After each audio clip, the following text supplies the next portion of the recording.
Hello and welcome to Leaders in CTRM Technology from Comtech Advisory. I'm Gary Vasey and today I'm here in London interviewing Mr. Steve Hughes, who's CEO of Aspect. Steve, hello. Hello, how are you? Good, good, good. It's been a couple of years since I was last here talking to you on video, so perhaps we'll start by just covering some of the highlights of Aspect's progress over the last 6 months to a year. Okay. So let me start with the product side. So some significant changes there. One of the key ones is we continue to enhance what we call aesthetics. That's the environment that allows our engineers to implement and configure the system very quickly, and in fact make fundamental changes with the turning of a few switches. Right. So generally I liken that to our engineers don't go in, have a circuit board, soldering iron, resistors and transistors and put them all into the board. Rather, our engineers have a set of dials and sliders that they use to configure the system according to the client's needs. So we've enhanced that system further to accommodate all sorts of things across all the functionality across the supply chain to make that yet more flexible. I guess the other key thing we've done in Aspect CTRM is added a new product called Aspect STP, which, as you might expect, stands for straight through processing. So that connects the various exchanges around the world directly into Aspect CTRM. So no more rekeying of trades to enter them and capture them in the system. Those come directly from the exchange and eliminate all the errors and all those things that you might imagine. Right. Because that's it does it that way, again, it appeals to people doing pretty high volumes. So initially we install that as a beta test into actually a broker, because again, if you can do it in a brokerage environment, doing it in an individual customer is going to be a lot simple. So we've proven it there, it's working extremely well. So that's one of the key developments in the last kind of 6 months. That's been picked up extremely well by clients. One of the reasons is its price entry point is orders of magnitude less than the established technologies that do integration between exchanges and trading and risk and other systems. This is extremely quick to implement. It's very low cost, maybe $10,000 a year to make this happen. That's a fraction of a cost of one person to verify it, and even if they do verify the data, they're going to get it wrong. Mm-hmm. So that's proven extremely well. On the Aspect DSC side, the real-time market data side, the main things there have been on ensuring that we move from Java applets on the browser to new HTML5. Java's increasingly giving issues and is being phased out in the industry, so we have to move forward. The other big thing we did last year was we used to have a direct connection with each of the exchanges we serve and present data for. All of those exchanges change the way you communicate with them regularly, and that causes a huge maintenance overhead. So what we did last year is we did quite a lot of re-engineering to use Morningstar. And that means they have the headache of making sure all the exchanges and they're up to date with all the exchanges, and we have a one-to-one relationship with them. So we have one interface, cut out all the maintenance, makes it much more efficient for clients and much lower cost for us and therefore for clients in terms of pricing. The other key thing that underlies both of those concerns scalability. We are always projecting where our user base is going and what that will mean in terms of load on our multi-tenanted environment. So we're nowhere near the limits right now, but we predict that downstream we will be. So we're doing work right now to make sure that this thing can scale infinitely. Mm-hmm. One of the things that we are doing is something called archiving. Now, archiving generally isn't important for most CTRM companies. It is for us because we hold all the trades in memory. That's what gives us the real-time P&L, real-time risk calculations within the system. So we're looking at, for example, archiving closed trades, but it's never as simple as that because some companies want to keep those closed trades available and online and part of what they evaluate. However, maybe those longer than 2 years can be taken out the system, but again that would be through a set of new dials and sliders that either the client can use or we can use to configure it for them. So those have been the kind of the key areas in the recent times. And in terms of how the business has gone? The business itself is going very well. I think we certainly said to investors, I don't know whether we said it publicly, but our new contracts last year for Aspect CTRM, they grew by 71% last year. That doesn't necessarily translate to revenue because, again, as a cloud company, we amortize the value of that software over the term of the contract. Mm-hmm. So if we won a deal on the 31st of December of any 1 year, we would recognize in that year 1 day's worth of revenue. Everything else gets deferred into subsequent years. But we're already seeing that 71% growth in contracts last year is already translating to a 22%, 23% growth in Aspect CTRM in the first quarter of 2016. So from that standpoint, it's going extremely well. I think the other key thing is both the value of the deals, the size of them in terms of numbers of users, the size of the organizations that are picking us up, and the length of those contracts are headed north in both cases. So we're in a very good position right now. Very good, because Aspect was the innovator of CTRM in the cloud, and it must be very gratifying to see a lot of activity in the cloud for CTRM in general, even in some of the larger companies. What do you think is driving that? Right, I think part of it is cost. The economic situation, the low price of commodities hits every company. And so even the largest, most wealthy companies are looking to save costs. There are no exceptions there. And cloud is seen as one of the ways that they could resolve business problems very quickly. So I think that's the first thing.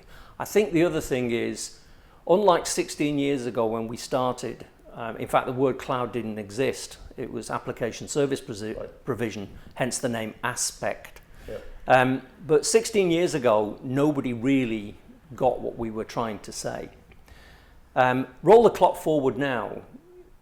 My mum knows what cloud is, and she's 85 years old. So there's a much greater acceptance, both in terms of the business and in terms of the humanity as a whole that understands what cloud do. I still think there's a lot of misconception about cloud. Taking an app that you've had for 20 years on your own servers and moving it to Microsoft Azure, a cloud system, does not make it a cloud app. And I think there's a lot of confusion around that. Our app is built for the cloud, was from day one, and it's multi-tenanted, so that makes the difference. Absolutely, and part of the cloud argument is cost. Is it entry cost, exit cost, total cost of ownership? What's the killer sales pitch? Right, that's interesting, because I think it's all three. I think total cost of ownership still matters, and that's something we focus on very, very hard. That's the very reason we produce the aesthetics environment, to shorten and de-skill the process of implementing what are very complex systems.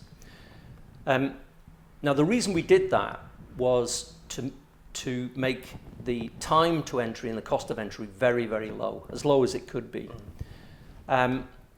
Because, again, when you look at the traditional big players in this market, 55% and north of their revenues is consulting. What that says to a buyer of those systems is, for every dollar I spend on a license, which is expensive enough, I'm going to spend at least $1 with people coming into my business to help this thing keep running and changing to match my business requirements. When you compare that with Aspect, only 12% of our revenues in 2015, 12%, was consulting revenue. And again, that's because we do it so very quickly. Yep. So total cost of ownership still matters.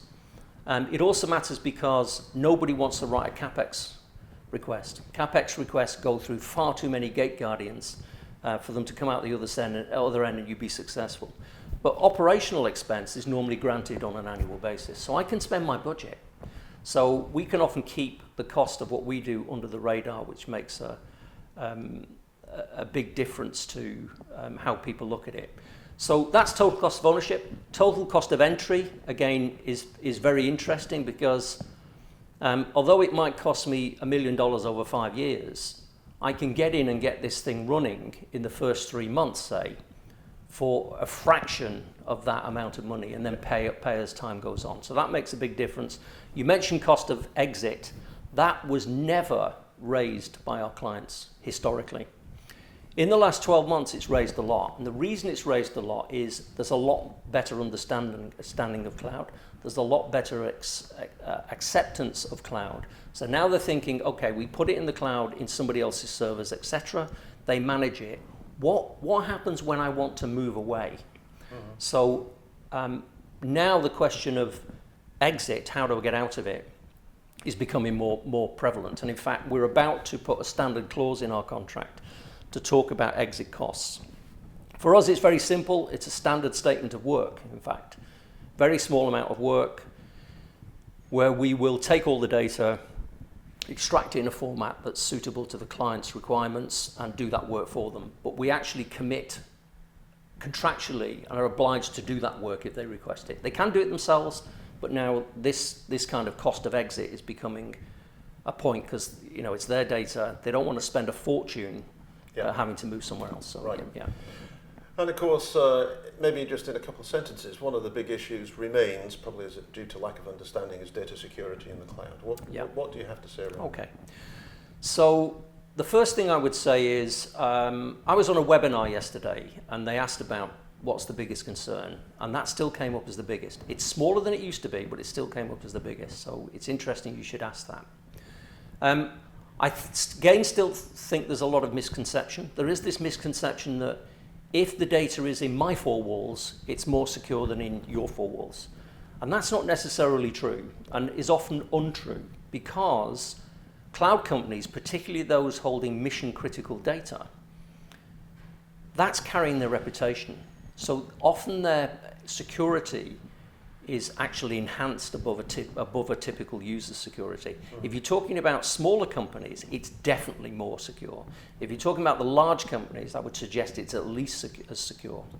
The other thing is Aspect has just adopted ISO 27001 information security standard, and we were certified for that in January. But of course, that standard, like many others, is an ongoing process. So we meet monthly, in fact, to talk about the security, any other risks, anything's changed, to improve that level of security all the time.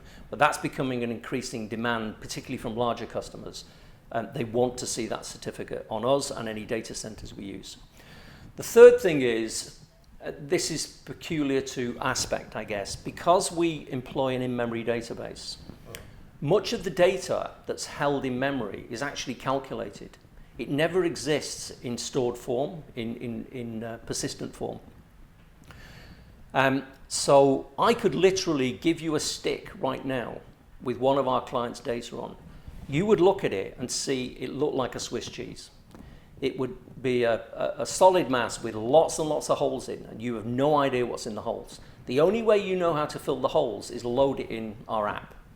So we're very confident with that and encryption and all the things that other people use. This unique thing about it being calculated in memory means it's extra secure. Yeah. So that's what I would say there. Makes sense. And just as a sort of final question, what's your outlook in terms of CTRM market in general? What's going on and how can you leverage it? Okay. If we look at the top tier of customers in the market, and there I'm talking about the large integrated majors, the larger trading companies, maybe the national energy companies of typically developing geographies. So that's what we term tier one.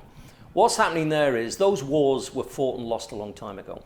And we won a few and the competition won a lot because they were around a lot longer than us. But go back to that what I said earlier. 55% of our competitors' revenues was historically consulting. So these were huge projects. They cost a lot of money just to put in. They cost a lot of money to upgrade. Those systems are now stable. So all that money is not around anymore. The licenses are still around.